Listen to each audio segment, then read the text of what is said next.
السلام علیکم جی. میں اپنے اللہ کو گواہ بنا کے کہہ رہا ہوں کہ میں نے پوری کوشش کی ہے اور میرا اللہ انشاءاللہ اس بات کا گواہ رہے گا.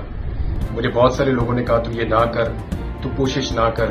پاکستان سے باہر جانے کے اور بھی بے شمار راستے ہیں اور لوگ جاتے ہیں. مجھے لوگوں نے بڑی الٹی پٹیاں پڑھائی, بہت ساری باتیں میرے ساتھ کی, لیکن مجھے حج کے لیے جانا ہے. مجھے اس ملک کو نہیں چھوڑنا. سب لوگ جانتے ہیں کہ میں اس ملک کو کبھی نہیں چھوڑ کے جاؤں گا. میں اس ملک میں رہنا چاہتا ہوں, لیکن میں زندہ بھی رہنا چاہتا ہوں اور آزاد بھی رہنا چاہتا ہوں. بار بار پکڑ کے اندر ڈال دیتے ہیں, بار بار مجھے کبھی غائب کر دیتے ہیں, کبھی مقدمات درج کر دیتے ہیں. درجنوں مقدمات میرے اوپر بار بار درج کیے گئے. میں نے پچھلے 1.5-2 مہینے بڑی تکلیف میں گزارے ہیں. میں 2022 میں حج پہ جانا چاہتا تھا, مجھے گرفتار کر دیا گیا. یہ احرام میں نے 2022 میں پہننا تھا, پھر 2023 میں نے یہ احرام پہننا تھا تو مجھے اغوا کر لیا گیا. اور میں جہاں پہ تھا ان لوگوں کو میں نے کہا, میں نے ٹکرے مار مار کے کہا کہ میں نے حج پہ جانا ہے. انہوں نے کہا جی اس سال آپ نہیں جا سکتے, آپ اگلے سال چلے جائیے گا. تو میں نے اس سال کی نیت کی. اب اس سال میں نے حج پہ جانا تھا. 2 مہینے میں نے بڑی تکلیف میں گزارے, کبھی ایک دفتر میں, کبھی دوسرے دفتر میں, کبھی تیسرے دفتر میں. تمام نظام کے میں نے دروازے کھٹکھٹائے اور ہر ایک کو میں نے بتایا کہ میں حج پہ جانا چاہتا ہوں, میری اور کوئی نیت نہیں ہے. اور اس کے بعد پھر میں ہائی کورٹ گیا. پھر جو کچھ میرے ساتھ ہوا وہ آپ سب جانتے ہیں. اور فائنلی مجھے حج پہ جانے کی یہ آخری ایک فلائٹ ہے, میں اس کو مس نہیں کر سکتا. میرے پاس ابھی انفارمیشن ہے کہ وہاں ایئرپورٹ پہ بہت ساری تعداد میں رینجرز اور پولیس کھڑی ہے اور وہ مجھے گرفتار کر سکتے ہیں. ہر گاڑی کو وہ چیک کر رہے ہیں.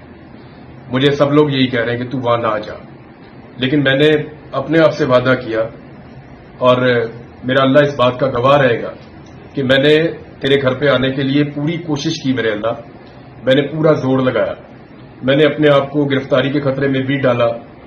اب پتہ نہیں وہاں مجھے گرفتار کرتے ہیں, غائب کرتے ہیں, کیا کرتے ہیں میرے ساتھ میں نہیں جانتا ہوں. لیکن میں ایئرپورٹ جا رہا ہوں اور صرف حج کی نیت سے جا رہا ہوں. میں حج کر کے واپس آؤں گا, کیونکہ میں نے عدالت کو یہ بولا ہے کہ اگلے مہینے کی 8 تاریخ کو جو عدالت میں پیشی ہوگی اس میں آ کے پیش ہوں گا. میں نے آج تک کسی عدالت کی کوئی ایک پیشی بھی مس نہیں کی. قانون کی آج تک ایک بھی خلاف ورزی نہیں کی. جس ڈپارٹمنٹ نے, جس دفتر نے جب مجھے بلایا میں وہاں پہ گیا. میں نے کبھی بھی کسی چیز کی خلاف ورزی نہیں کی. پاکستان کے آئین اور قانون کے مطابق سب کچھ کیا, اور اب بھی قانون اور آئین کے مطابق اپنے حق کو استعمال کرتے ہوئے حج پہ جانا چاہتا ہوں. میں نے 5 دفعہ ٹکٹ لیے ہیں. یہ 5ویں مرتبہ میں ٹکٹ لے رہا ہوں. یہ تو ریفنڈ بھی نہیں ہوتا حج کا ٹکٹ.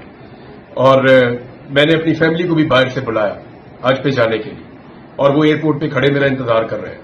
تو میں جا رہا ہوں جی حج کے لیے. آپ سب سے درخواست ہے کہ اگر یہ ویڈیو آپ تب دیکھیں گے جب مجھے نہیں جانے دیں گے, یا مجھے پکڑ لیں گے, یا مجھے روک دیں گے, تو آپ خود فیصلہ کر لیں کہ اس ملک میں کیا نظام چل رہا ہے.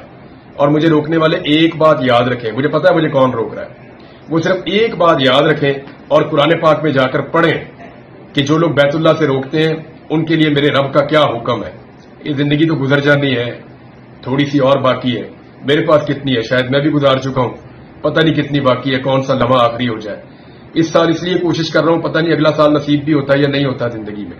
لیکن ایک بات بتا دیتا ہوں, ہمیشہ زندہ کسی نے نہیں رہنا. یہ ساری چیزوں کا ہمیں حساب دینا پڑے گا جا کے. تو میں اپنے اللہ کو گواہ بنا کے میں نے جو وعدہ کیا تھا میں پورا کر رہا ہوں, اور میرا اللہ انشاءاللہ گواہ رہے گا کہ یا اللہ میں حج کے لیے جا رہا ہوں, تیری عبادت کے لیے جا رہا ہوں, میری مدد کر. بہت شکریہ. السلام علیکم.